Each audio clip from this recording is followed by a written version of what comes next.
BFM TV a obtenu un entretien exclusif avec Camille, nom d'emprunt, qui était avec Pierre Palmade dans sa maison de Célie-en-Brière, Seine-et-Marne, le jour où s'est produit le terrible accident qui a fait 3 victimes, une femme enceinte qui a perdu son bébé, son beau-frère qui conduisait le véhicule qui est entré en collision frontale avec celui de l'acteur, et son fils de 6 ans.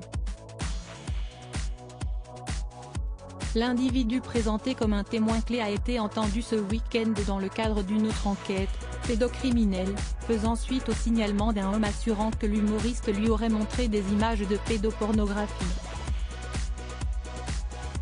Ce 1er mars 2023, Camille répond donc aux questions de Bruce Toussaint sur la journée du drame en Seine-et-Marne. Il se trouvait en effet depuis la veille de l'accident dans sa demeure, actuellement mise en vente.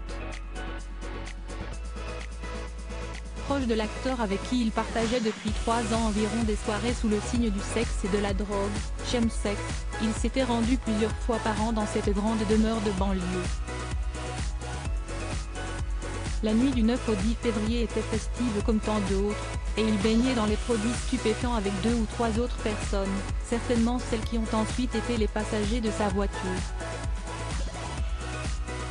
Devant les enquêteurs, l'acteur avait admis avoir pris de la drogue non-stop 3 jours avant les faits, sans dormir. Camille a quitté les lieux dans l'après-midi précédant le tragique accident, se sentant de trop et voulant éviter une dispute, lui qui pouvait trouver le comédien agressif sous l'emprise des produits illicites. Une fois chez lui, il apprend la nouvelle du crash et tente de joindre Pierre Palmade, en vain.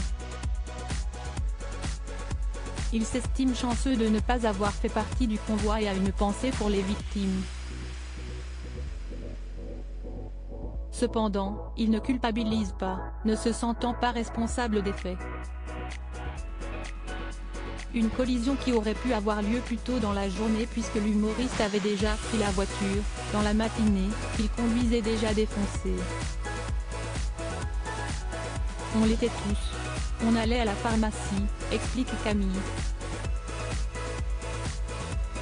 Quant au fait de l'empêcher de prendre le volant, il a cette phrase radicale, on était trop défoncé pour l'empêcher.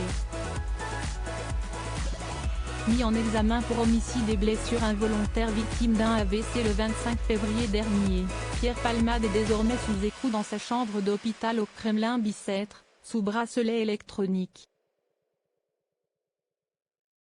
La Cour d'appel de Paris a confirmé la détention provisoire, nécessaire pour prévenir le renouvellement de l'infraction et préserver les investigations en cours, a indiqué à l'ARF une source proche du dossier. Pierre Palmade est mis en examen pour homicide et blessure involontaire, puisque selon BFM TV, le bébé porté par la femme enceinte est né viable et vivant mais a succombé quelques minutes après sa naissance, des suites de l'accident. Par ailleurs, l'un des passagers de la voiture de Pierre Palmade a indiqué que l'utilisation de téléphone portable aurait influé sur sa conduite déjà sous l'emprise de stupéfiants. Enfin, la sœur de Pierre Palmade a été entendue par les enquêteurs ce week-end, faisant état de l'endettement de son frère et de sa déconnexion de sa réalité financière. Vivant sur ses droits d'auteur, il ne travaillait plus et vivait au-dessus de ses moyens.